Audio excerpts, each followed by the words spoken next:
How's it going, everybody? Stellar here. Today I figured I'd go in and talk a little bit about trim sheets and how to make them, because they are currently the new craze and everything, and everybody's loving them. So yeah, I've had a couple of people ask me how I go about making mine. So that's what I'm going to talk about today here. Is just basically doing some trim sheets. I'm going to talk a little bit about it, and I will also, go into a little bit of a time lapse, because a lot of it's just modeling in some randomness. But we're going to go ahead and get started today with some box cutter, and basically we're just going to go through and get things set up how we want them to. So I'm going to turn this into a yellow box and just keep it live, because I actually want to go in and edit this right off the bat and just send that through, just so we can kind of get a little bit of a different shape going here. So that'll work for me. So basically, thing I could say is, get your small details in first, and then go in and work on a lot larger details, because it does become helpful, just blocking some stuff out.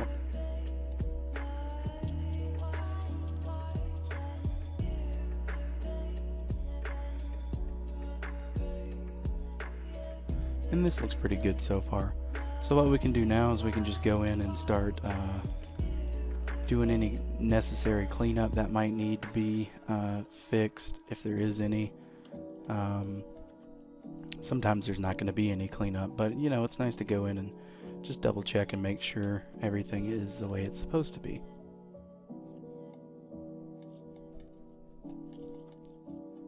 Then we'll just go in and just start, adding some details, having fun with shapes and everything, getting new to shapes and all that good stuff. So you definitely just want to go in and just have some fun with it, work with it, and just make a bunch of random nonsense to fill out a good little sheet here. And then after you get all your details in, you can go in and bake them in multiple different types of software. I like to use Substance Designer or Substance Painter, depending on what you're wanting to do. But you can convert that all back into decalmachine trim sheets just by re-importing them and using the inputs on decalmachine here for trim assets.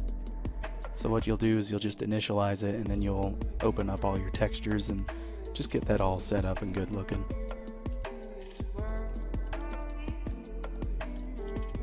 So I like to work a little bit at a time as far as detail goes. And what I mean by that is I try not to do too much detail in one little spot. I like to use the others as kind of like a guide to what we can do here.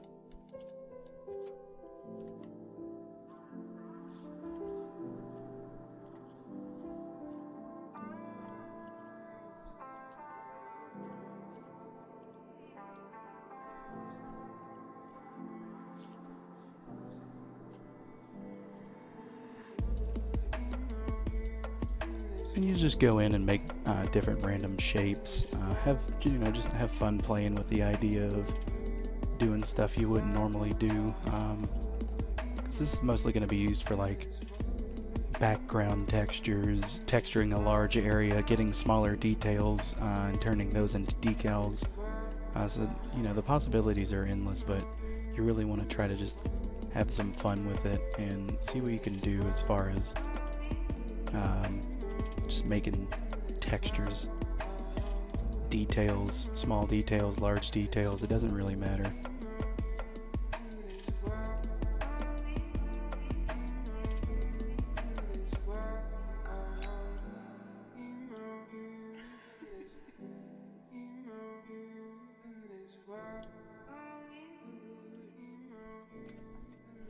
And yeah, we're just gonna roll with this shape here. I'm going to go ahead and inset this just a little bit, And we're going to do some crazy stuff and just rotate it like this. I've started to fall in love with making just off-the-wall, crazy, absurd shapes on some wild angles, and the results have usually been pretty good. As long as you don't do anything too terribly crazy. Obviously, the more room you give yourself to work with, the more fun you can actually have as far as doing smaller details goes.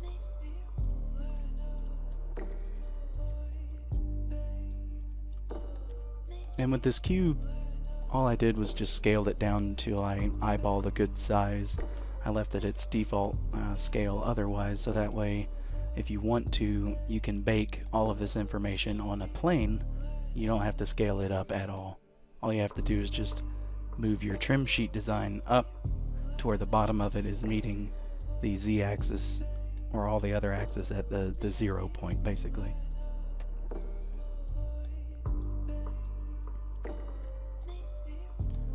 So we're going to go through and just add some small random details, have some fun with shape design, you know, just attack the cube and have fun with it. People who've been watching me, they know I like to just have fun with the cube, because you know, it's been there for me in all of my trials and errors, so I want to you know, keep it in my life and just have fun with the default cube.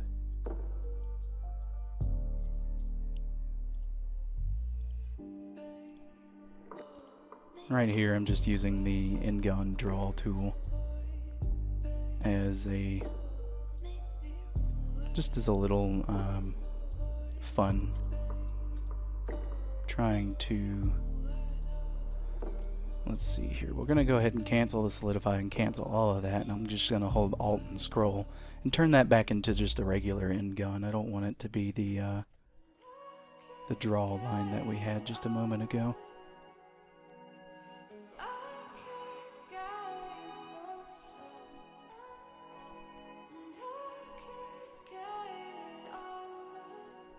And right now I'm not doing anything over complicated. I'm just having fun with the shape design.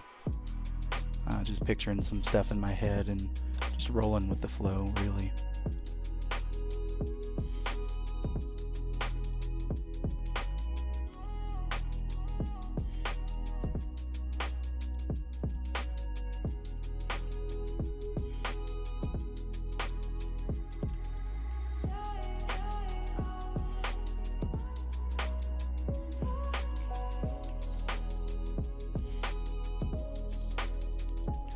And with stuff like this, you can always just have hours and hours of fun, and it's also really good shape practice or shape studies, because it gives you the opportunity to try you know, some crazy stuff you never originally would have tried.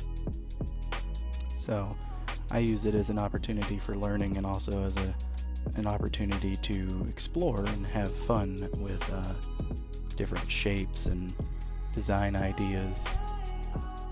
And so it really gives you a lot of fun room to work with here.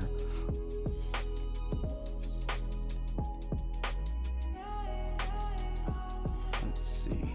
I'm gonna go get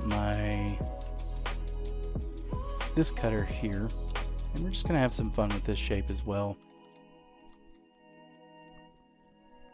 We'll change our draw surface to the view. I'll just Alt and scroll wheel until we get to line in-gun here. And I'm just going to draw some lines, solidify it just so it gets a little bit bigger here. And we're just going to chop some details into this and have some fun with it.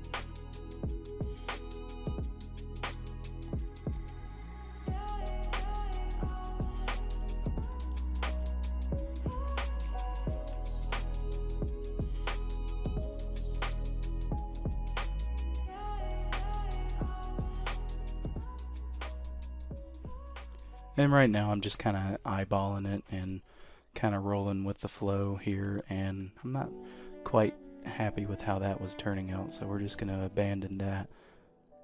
like the orphan it will forever remain, and just move on, and you just add some details.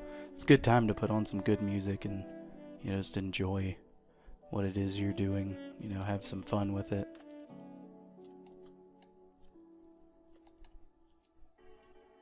I also recommend, if you're doing this by yourself and not watching a video, just throw on a good movie. If you got 2 monitors, throw on a good movie, have some fun with it, or find a way to watch some sort of television while you do it, and just have some fun with it, really.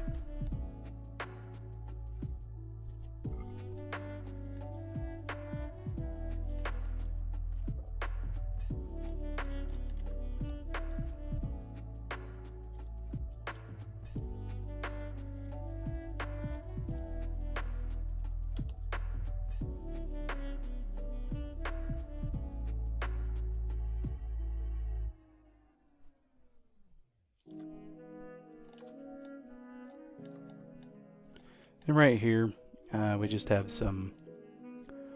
just a little bit of overlapping or out of place geometry, and we can go ahead and fix that, no problem whatsoever. And we'll just all pretend like we never saw that little atrocity right there, and we can move on with our lives. So that looks pretty good to me. I'm going to go in and just select all these faces. And it looks like I forgot to do all of them, which is no big deal. We'll just go ahead and roll with the punches, because we're doing shape study and design idea. We're not doing any crazy hard to do work here. And I'm going to go ahead and pull this face just like this, because I think it would look a little bit cooler than what we had it at. And so all we have to do really is just have fun with the shape design and the ideas. Now here we got a little bit of an issue, and it's going to be easy to fix. All I have to do is draw a line right there. We'll take these 2 faces and connect them just by pressing F. We'll delete these 2 faces.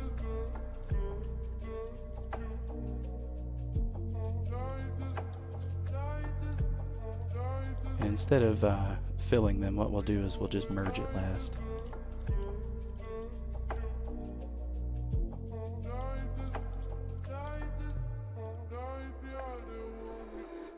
And so we kind of fix that issue there.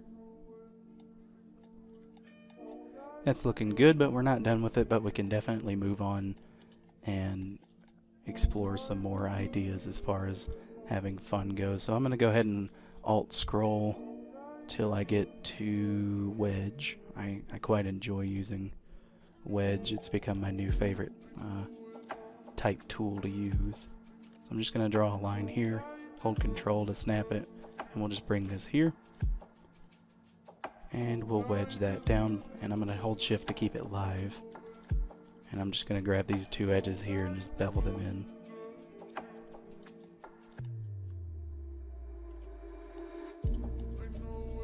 So that looks pretty good. We do have some minor shading, but I do have a workaround, and it's not your normal workaround. It's just because I had this idea in my head beforehand. So now we're going to get back just to our normal box. I'm going to draw this in, give it a nice bevel as well, try to match what we got going on here, and I'll just push it all the way down till we get the rest of that, and I'll just press T just so we can have us a cool little looking outline going on here.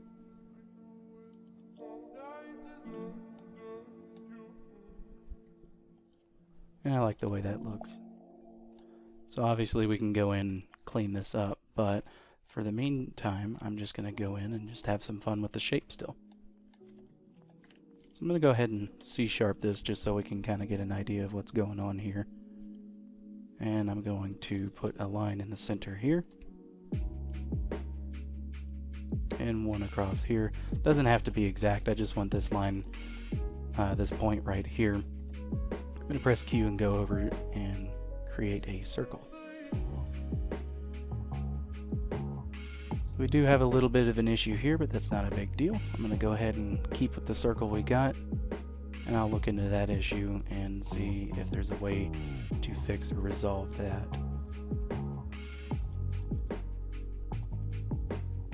But moving on, go ahead and rotate that as well. Try to do similar shape to what we had earlier. I'll go ahead and grab these faces here, or these edges. Give it a nice little bevel just to calm down the surface. We'll go ahead and inset that and just push it through.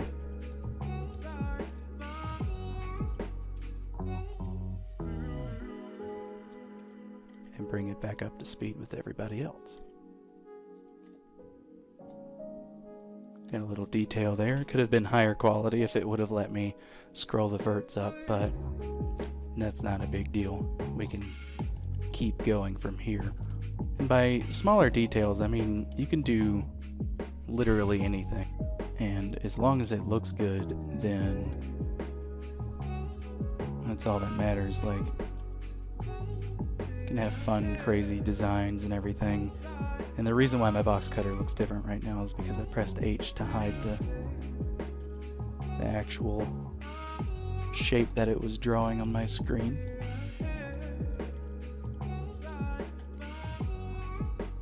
Go ahead and hide that, and we're just going to turn the bevel down because it was a little bit on the wild side there.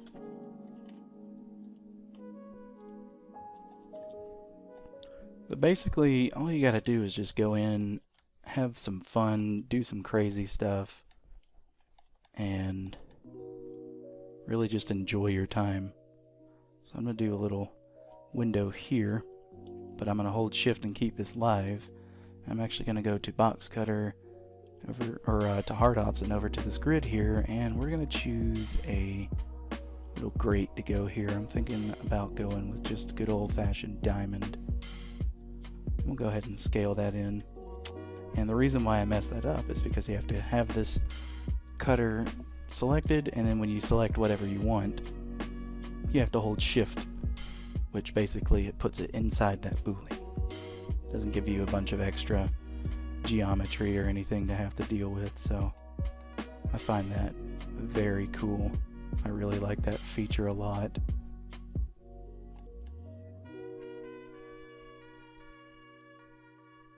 And that's pretty much what it's made up of.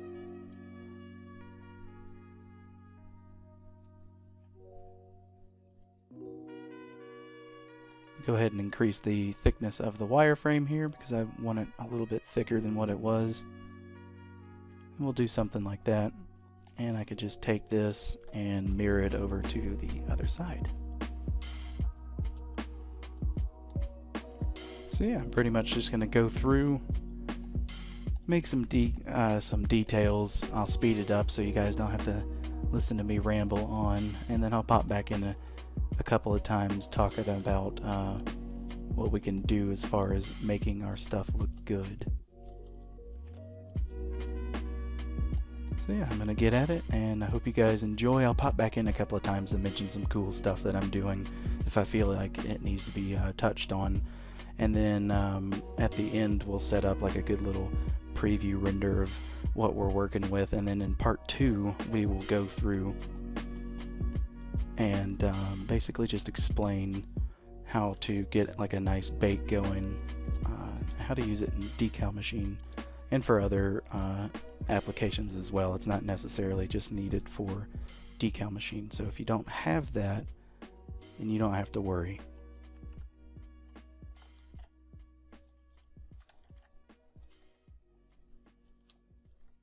So yeah, I'm going to leave you guys to it, and I will pop back in a couple of minutes just to talk about what I'm doing and, you know, other ways we can have some fun.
Basically, what you're going to do with all of these details is you're just going to keep going in and adding minor details, you know, in and out of whatever it is you're doing. Just basically trying to fill in the gaps, really.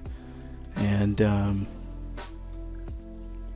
yeah, you basically just have fun with it. Like, you have to have really no purpose in whatever it is you're trying to do. It's just, you know, you got to get in there and have some fun with it, and you'll find out it'll be pretty successful.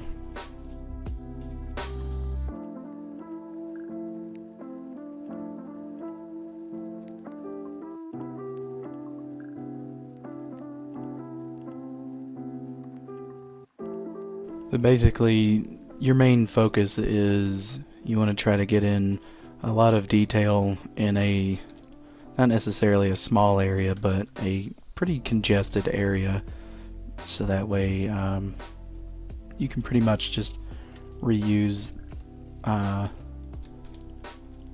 these assets that you're working on. You can, you know, turn it into decals, you can turn it into trim sheets, you can turn it into pretty much anything you want, and it's really simple to be able to do so. You can even add cables and pipes and everything. If you bake it correctly, it'll actually work out pretty well.